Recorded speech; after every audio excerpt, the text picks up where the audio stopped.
Približno 300 tisoč evrov vredna obnova je bila po 45 letih nujna, pojasnjuje direktorica bolnišnice Mira Retelj. Laboratorij je bilo potrebno spremeniti, prostore za odvzem, za hranjenje krvi in krvnih komponent. Skratka, delovni prostori so bili zelo potrebni prenove. Sicer pa v bolnišnici čakajo tudi na gradnjo urgentnega centra. Projekt so morali zaradi pomanjkanja sredstev v državnem proračunu v obsegu zmanjšati.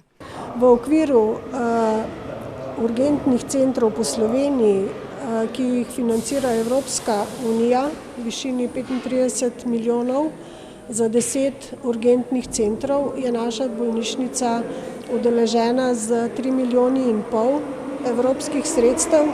In samo v ta okvir smo morali pripraviti projekt izgradnje urgentnega centra.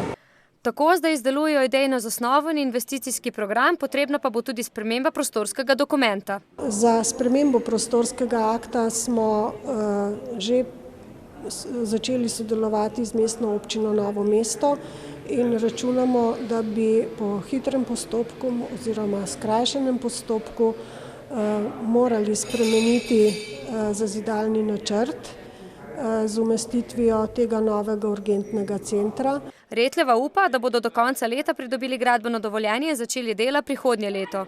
Nov urgentni center bo imel v pritličju in prvi etaži 1300 kvadratnih metrov površine, medtem ko naj bi v drugi fazi gradnje v prvem nadstropju uredili internistično in kirurško intenzivno terapijo.